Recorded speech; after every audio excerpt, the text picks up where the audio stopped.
Hello, Virginia! Are you excited to re-elect Joe Biden and Kamala Harris? I know I am. So great to be back here. Okay. Yesterday marked the 51st anniversary of Roe v. Wade. And I remember the exact moment that I found out that Roe got overturned. The Vice President called me from Air Force Two and delivered this distressing and abhorrent news. And just like so many of you, she was outraged. We were both outraged, and we knew we had to turn that anger into action.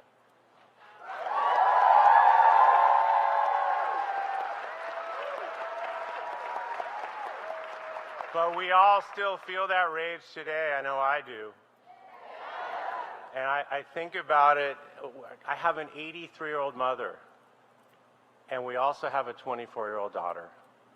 So how is it possible that my mother will have enjoyed more rights than our daughter? That is simply unacceptable.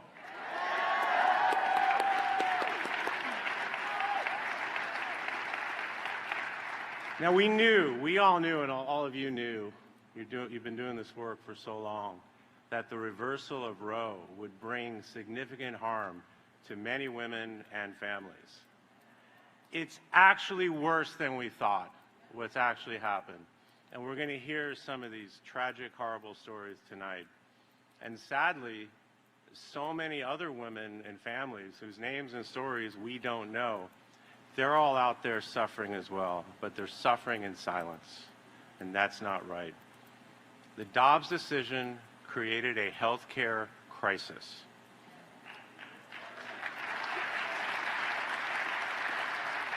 But it's beyond that. There's other far-reaching impacts, some less obvious than others. For instance, parents of high school kids all across the country have another thing to worry about in the college application process. Can I send my son or daughter to a school that's in a state like Texas or Florida, where there are outright abortion bans? What if something happens? Doctors are looking over their shoulders while they're trying to practice medicine, and in some cases leaving the states in which they originally wanted to practice. Needed. Reproductive freedom is not a woman's issue.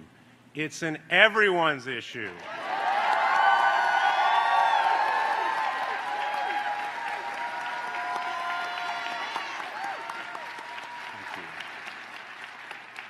The aftermath of the Dobbs decision reminded us that this attack on our freedoms goes beyond abortion. It called into question other rights that we hold dear. And they're not going to stop. What they're doing is immoral. What they're doing is wrong. We all need to stand up for the dignity and freedom of all Americans.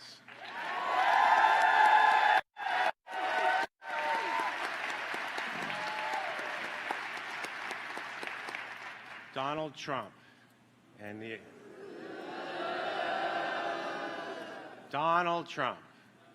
the extreme MAGA Republicans have created this new reality where families are living in fear and doctors are worried about helping patients.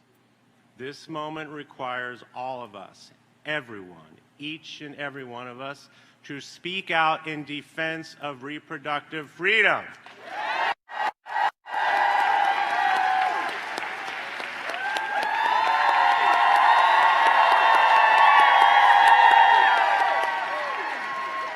And this moment also demands leaders who will fight to protect and reinstate a woman's right to choose.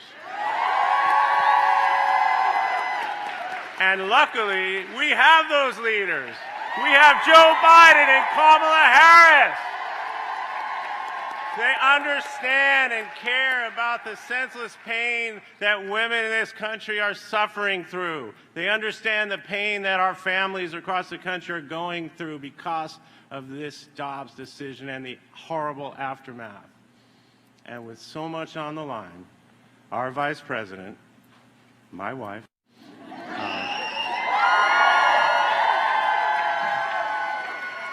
she's traveling the country right now on her Fight for Reproductive Freedoms tour. And wasn't she awesome in Wisconsin yesterday? The American people are energized and ready to join her and President Biden on this epic fight of our lifetimes.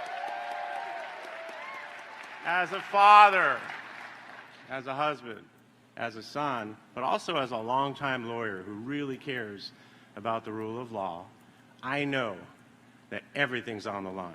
Our rights are on the line. Our futures are on the line.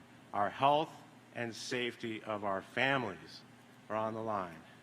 And that's why I'm going to be spending every day between now and November 5th doing everything that I can to re-elect Joe Biden and Kamala Harris. And I know you will too.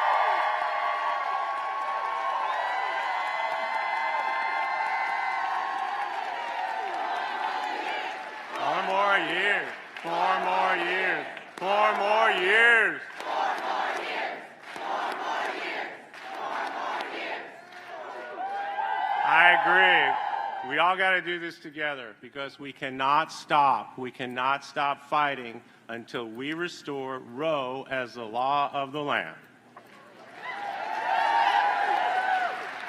And now it is my pleasure to introduce a fierce advocate for families and a true partner in this fight for our freedoms and our fight to restore Roe. My good friend, the First Lady of the United States, Dr. Jill Biden.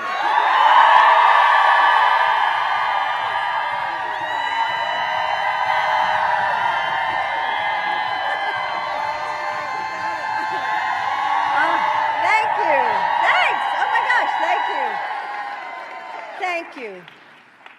So I can't tell whether you have seats. If you have a seat and you want to sit, please. There we go. So thank you, Doug, for all that you are doing. You know, Joe and I are so grateful to have you and Kamala as partners and as friends. And isn't he the best second gentleman?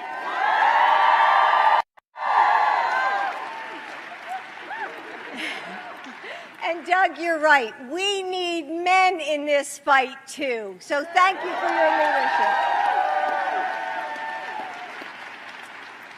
Reproductive freedom affects all of us, doesn't it? But there are extremists working harder than ever to drag us back to a past that we thought was long over.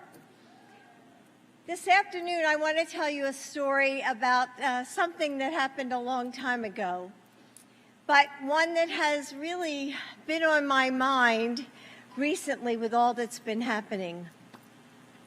A story that might not be unfamiliar to you. When I was in high school, one of my friends got pregnant. It was the late 60s, and abortion was illegal in Pennsylvania, where I grew up.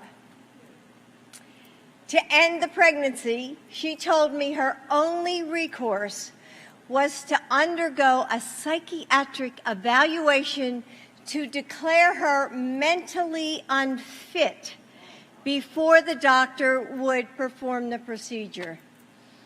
So I went to see her in the hospital, and then I cried the entire way home. When she was discharged, she couldn't go back to her house. So I gathered my courage, remember I was in high school, and I asked my mom, can she come stay with us? My mom didn't hesitate. Of course she can. And my mom never told a soul. In fact, we never spoke about it again. Secrecy, shame, silence, danger, even death. That's what defined that time for so many women. And because of Dobbs, that's where we're finding ourselves back again, refighting the battles we had fought and thought we had settled years ago.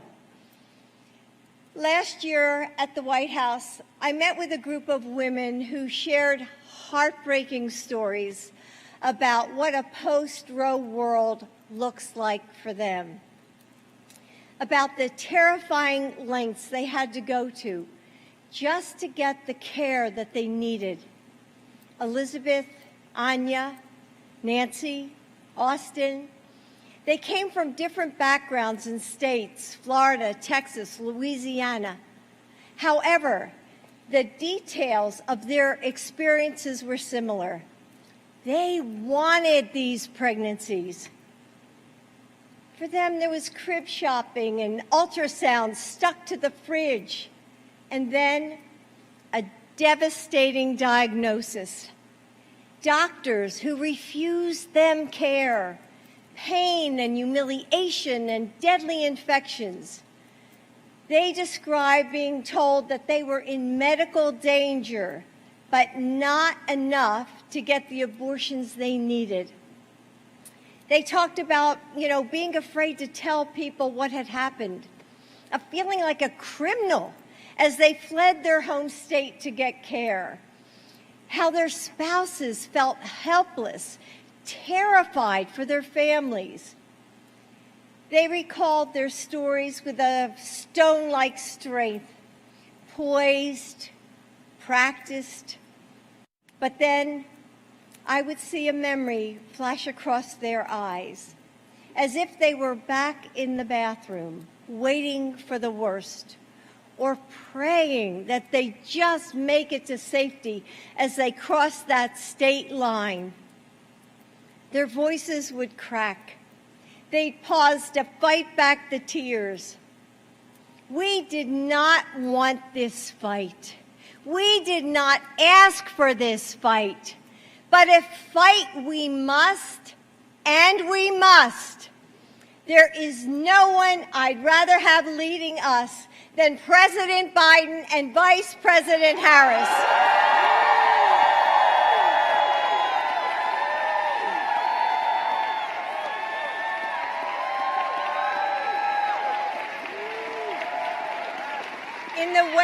In the wake of Dobbs, they are doing everything within their power to defend reproductive freedom and the rights of women.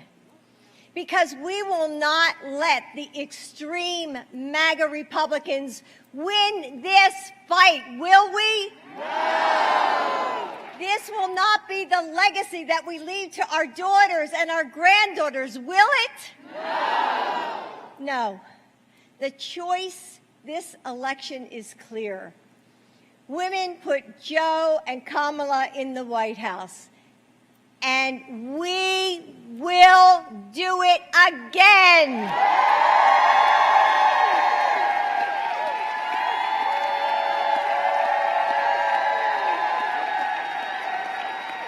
Thank you for joining us. Thank you for lending your voice and your power to this effort.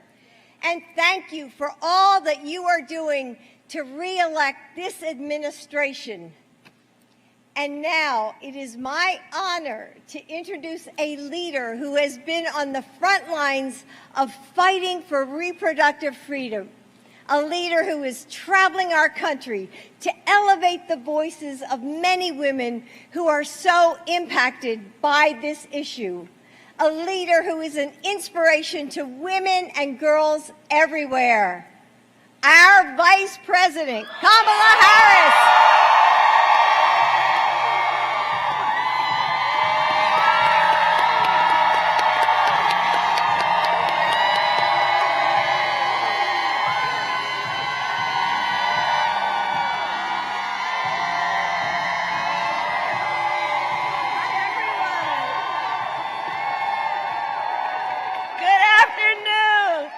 Give it up for the First Lady of the United States of America.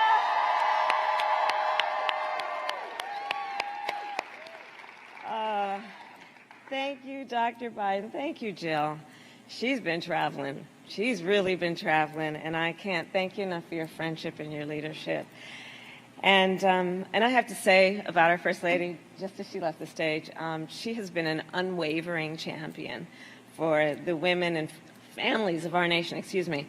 I see her when the cameras are on and when they're off, and she's an extraordinary leader on so many levels. So again, to Dr. Jill Biden, thank you very much.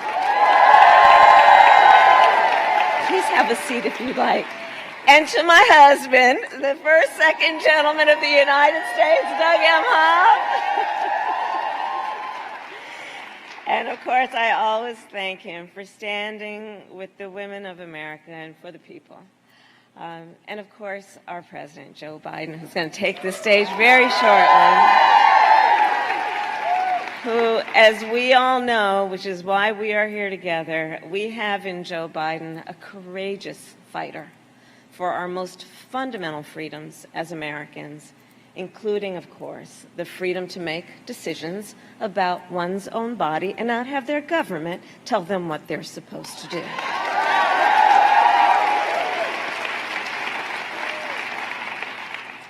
And of course, today, that freedom is under profound threat. We all know 19 months ago, the highest court in our land, the Court of Thurgood and RBG, took a constitutional right from the people of America, from the women of America. And in the 19 months since, in states across our nation, extremists have proposed and passed laws that criminalize doctors and punish women. Laws that make no exception even for rape and incest. And let us all agree, one does not have to abandon their faith or deeply held beliefs to agree the government should not be telling her what to do with her body.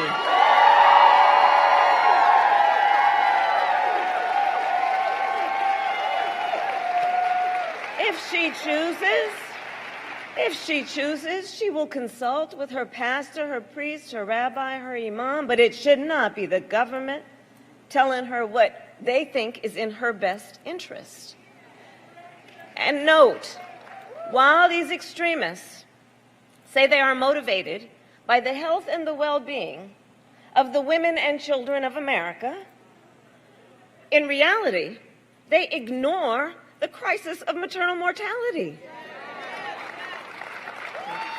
The top 10 states in our country with the highest rates of maternal mortality all have abortion bans. The hypocrisy abounds. And so this is, in fact, a healthcare crisis. And there is nothing about this moment that is hypothetical. Today in America, 1 in 3 women of reproductive age live in a state with an abortion ban. And let us understand what that really means for people across our nation. Let us understand the horrific reality that women face every single day. Since Roe was overturned, I have met a woman, for example, I've actually met more than one, who have had miscarriages in toilets because they were refused care. I have met women who went to the emergency room and who were turned away because doctors were afraid they would be thrown in jail for providing care. Just yesterday, I was in Wisconsin for the first stop of my National Fight for Reproductive Freedoms tour. And there I met a woman named Megan. Because of a law that Wisconsin passed in, get this, 1849, that extremists then used in current day to stop abortion, Megan had to go to Minnesota to leave the state she calls home to receive the care that saved her life. across our nation, women are suffering. And let us be very clear about who is responsible. Former President Trump handpicked 3 Supreme Court justices because he intended for them to overturn Roe. He intended for them to take your freedoms. He is the architect of this healthcare crisis. And he is not done, and he is not done, and the extremists are not done. In the United States Congress, extremists are trying to pass a national abortion ban to outlaw abortion in every state. But what they need to know is that we will not allow it. The American people will not allow it. That's right. And here's some evidence of that point. Since Roe was overturned, tens of millions of Americans in red states and blue marched to the polls in defense of fundamental freedoms. The voice of the people has been heard, and it will be heard.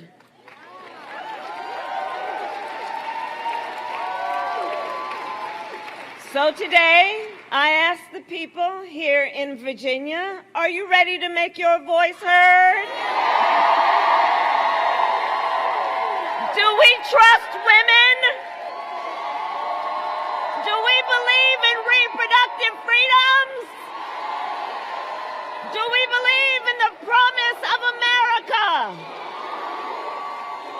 And are we ready to fight for it? Good. And when we fight, we win. God bless you, and God bless America.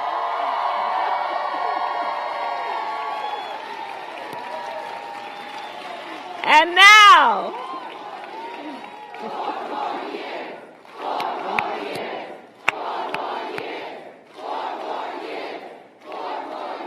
and with that, and yes, and absolutely 4 more years.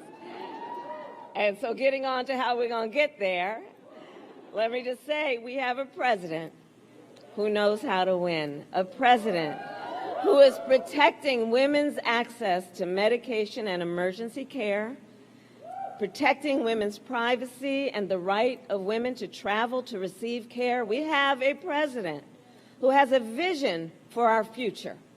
A future where reproductive freedom is protected for every woman, every person in America. And we have a president who has, and this is so critically important, the compassion, as well as the determination and skill to make our vision for our country and our future real. And so now, to introduce our president, it is my honor to welcome a person of profound strength and courage, Amanda Zurowski, who is going to join us to say a few words and share a story that it takes so much courage for anyone to share. Amanda?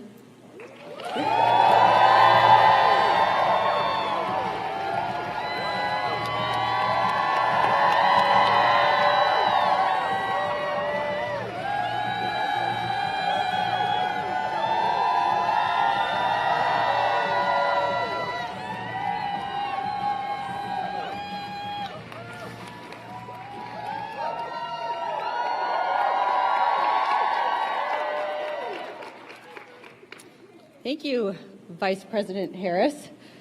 Good afternoon, Virginia. My name is Amanda Zurowski, and I live in Austin, Texas. In the spring of 2022, my husband and I learned I was pregnant. It was our first baby, a girl. Josh and I were over the moon.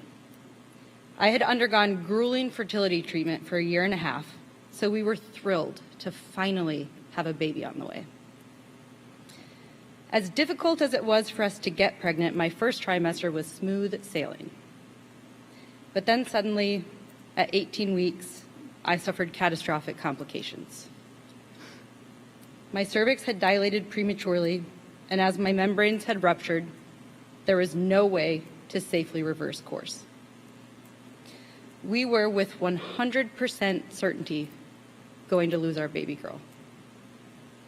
We were devastated. What I needed at that point was an abortion, so I could safely and with dignity deliver my daughter. I needed to begin the healing process, both physically and emotionally. But unfortunately, this was post-Roe Texas. The near total abortion ban had gone into effect just after my water broke. Ending the pregnancy would have been considered an illegal abortion, and my doctor would be at risk of loss of her license or even jail time. I was told to wait. I had to wait until I got so sick that my life was considered in danger. One of the rare exceptions where a doctor can intervene in Texas. It took 3 days and a near-death crash into septic shock before my doctor could finally provide the health care I desperately needed. After stabilizing my vitals enough to deliver our baby, Willow, I crashed again with another bout of sepsis and was transferred to the ICU. I was there for 3 days. My family flew in from across the country for fear that I wouldn't pull through. It was in that dark and lonely hospital room where I realized that I was actually lucky. I lived. Others wouldn't be so lucky. What I went through was nothing short of barbaric, and it didn't need to happen. But it did because of Donald Trump. Over and over again, Donald Trump brags about killing Roe v. Wade. It is unthinkable to me that anyone could cheer on these abortion bans that nearly took my life. What's more, he said that there should be some form of punishment for women who get abortions, women like me. That's why we need to re-elect President Biden and Vice President Harris.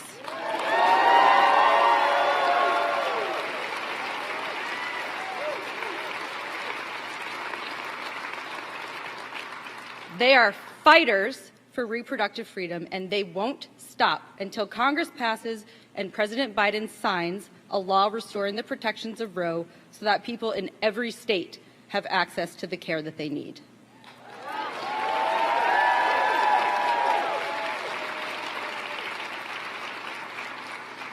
The stakes of this election could not be higher for our future and for our lives. And so with that, I am honored to introduce a real champion of our freedoms. Please welcome our President, Joe Biden.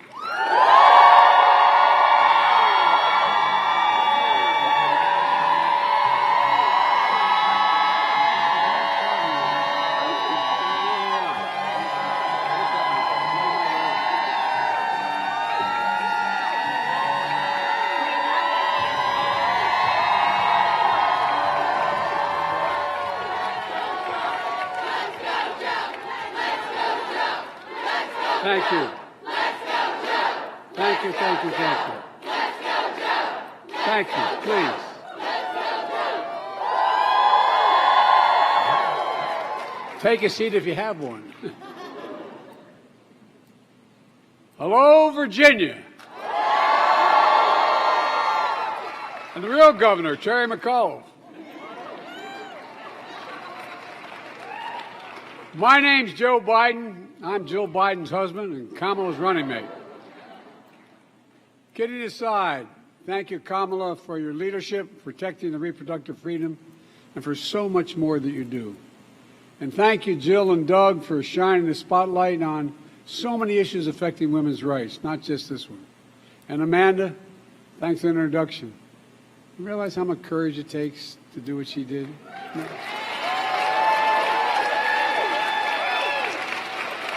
We give so many young women hope. Jill and I had a chance to sit down.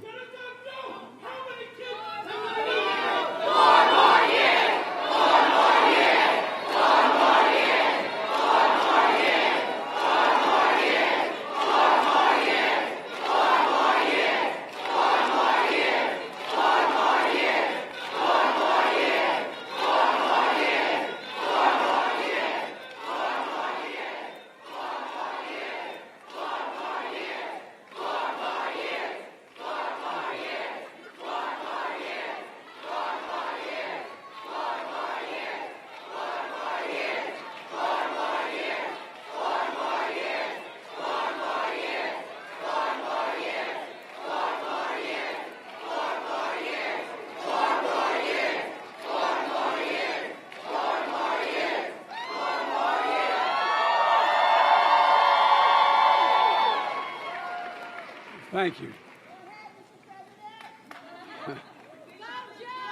Well, look. Jill and I had a chance to sit down and talk with Amanda and her husband, Josh. I told you how proud we were of your courage, Amanda, standing up and speaking out on such a personal issue to help so many women. And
they feel deeply. I want to thank you again, Amanda, for your absolute courage. And to all of you here today, thank you for your support, defending freedom in America, because that's what we're doing. Yes.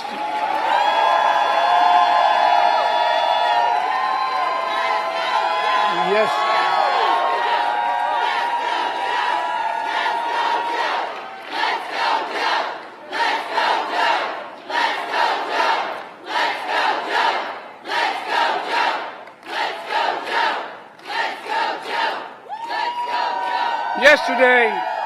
Yesterday marked the 51st anniversary of Roe v. Wade, which recognized the woman's constitutional right to choose, her right to make deeply personal.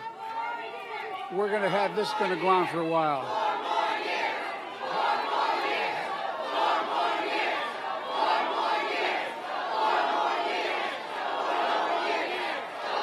We got a couple more of these, I think.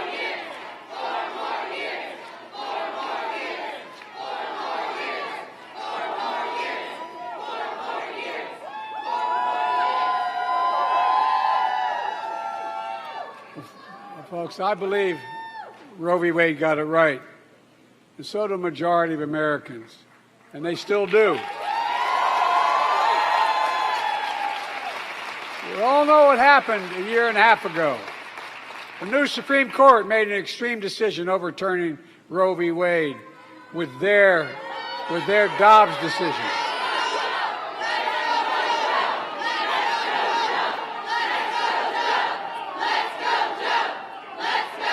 I'm sorry it's taking so long.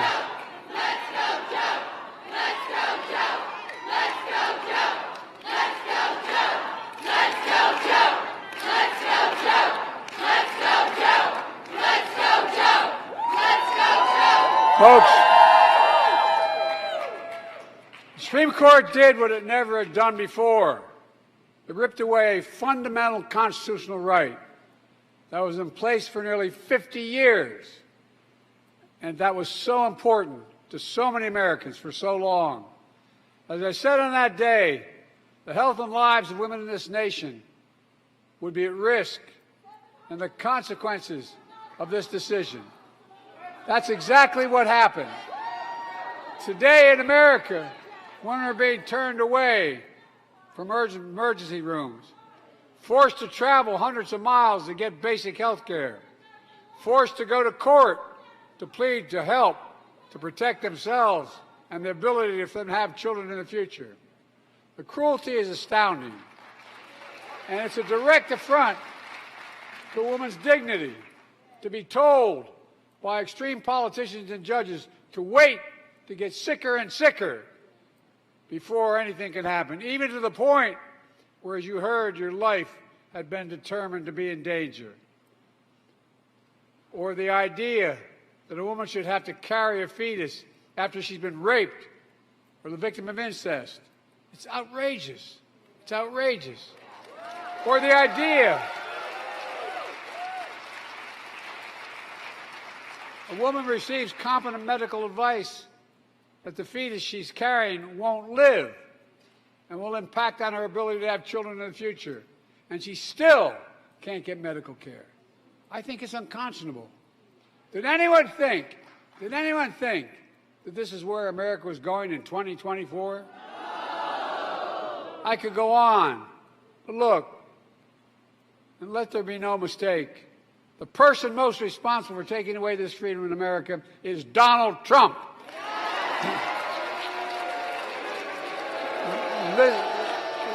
Listen to what he says. Trump says he's proud that he overturned Roe v. Wade. He said, and I quote, "There has to be punishment for the women exercising their reproductive freedom."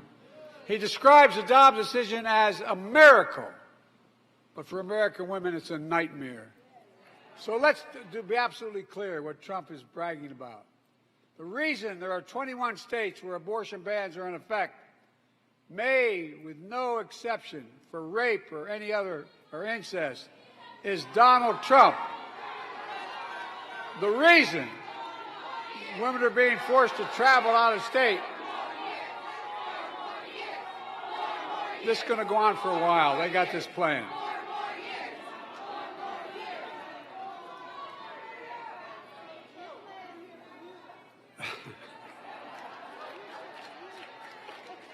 The reason women are being forced to travel across state lines for health care is Donald Trump.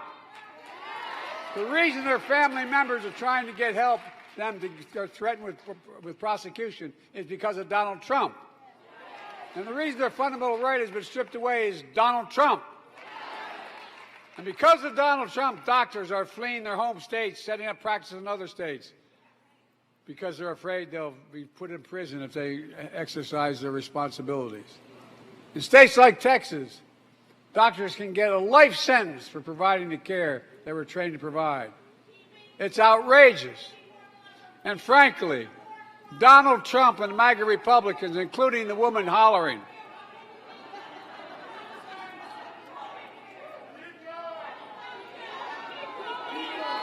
and frankly, Donald Trump and MAGA Republicans, including the Speaker of the House, are hell-bent on going even further.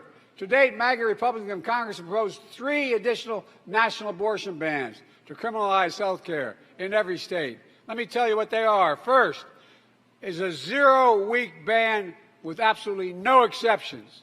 The second one introduced is a 6-week ban with a penalty for violating it with jail. And the third is a 15-week ban, and the penalty is 5-year jail sentence. You know, and they're in Congress now. In the past year, Trump himself endorsed a federal ban promising to lead the charge. God love him. And that means even if you live in a state where extremist Republicans are not in charge of the state government, your right to choose, your right to privacy is still at risk.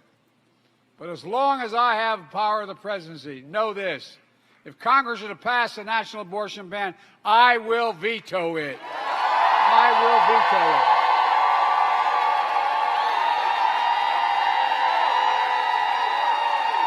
Look,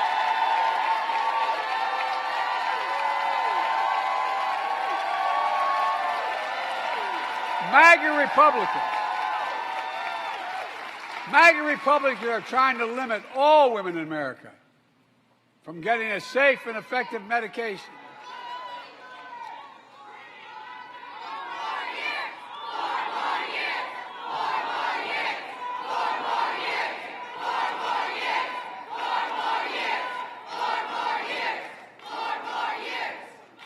MAGA Republicans are trying to limit all women in America from getting a safe and effective medication approved by the FDA for over 20 years now. They're trying to block women from getting this medication, even in states where women's health care choices are still protected. And if you live in a state where you cannot get care that you need and you make a plan to travel to another state to get the care you need, MAGA Republicans are trying to stop you as well. And get this, in the state of Alabama, the Attorney General is threatening to prosecute family members who help their loved ones travel to another state to get health care they need. That can't be America. That can't be America in 2024. It can't be. So let's be clear that the Dobbs decision also puts at risk the broader rights of privacy for everyone.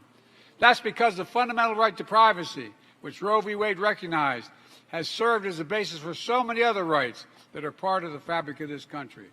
The right to make the best decisions for your health, the right to use birth control, the right to marry someone who you love.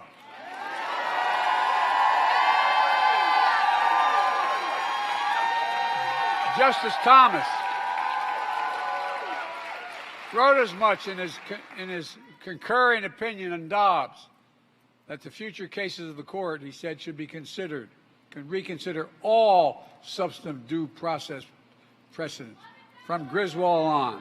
That's what he said. Look, please don't jump.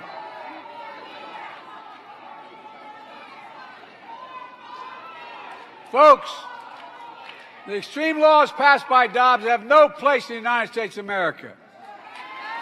But what does have a place is your voice.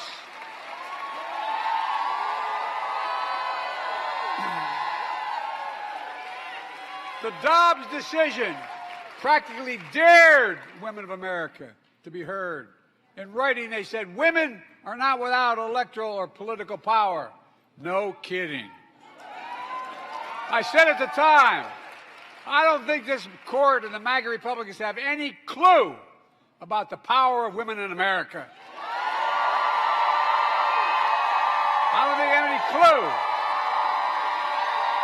But they're about to find out.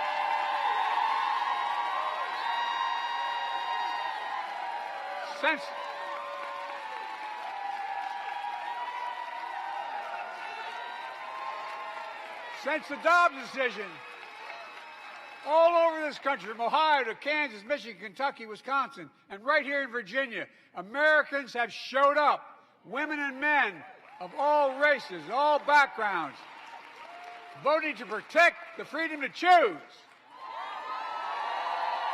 There's one other person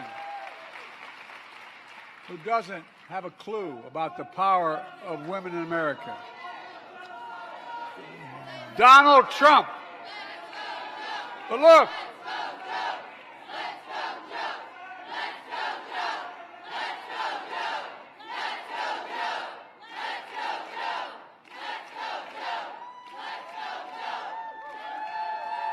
what I said is there's one other person who doesn't have a clue about the power of women in America. It's Donald Trump. But I promise you in 2024, he's going to find out about the power of y'all. Watch. We need the protections of Roe v. Wade in every state. And we can do it. You can do it. Together we can do it. It's within your power to do it. So let me be crystal clear. Today is just a day to remember the anniversary of Roe v. Wade. Today is a day to call to action. With your voice, with your power, with your vote, we can restore the protections that have been around for over 50 years under Roe v. Wade. We can't.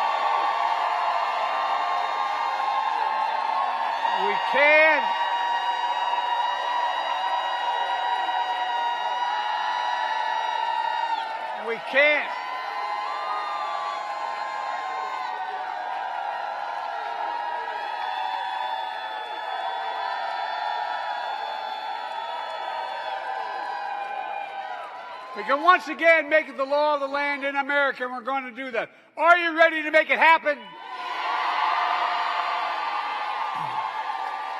Well, to do that, we need a new Congress. Are you ready to make that happen? Give me a Democratic House of Representatives and give me a bigger Democratic Senate. And we will pass a new law restoring the protection of Roe v. Wade, and I will sign it immediately.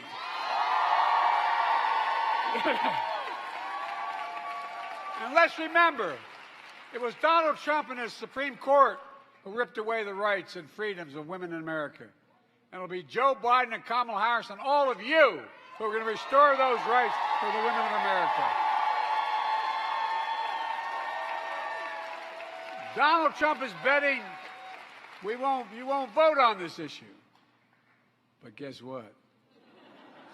He's betting we won't hold him responsible either for taking away the rights.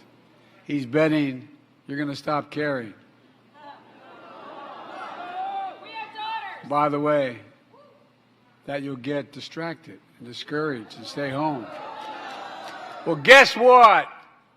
I'm betting he's wrong. I'm betting you're the one won't forget. I'm betting you won't stop caring. That you won't get distracted. And I'm betting come November, we will vote in record numbers. And when we do that, we'll teach Donald Trump a valuable lesson. Don't mess with the women of America unless you want to get the benefit. Look, let me close with this. I believe 2024 is going to be the most important election we've had since 1864. I mean it. And the reasons are clear. Democracy is on the ballot. Freedom is on the ballot.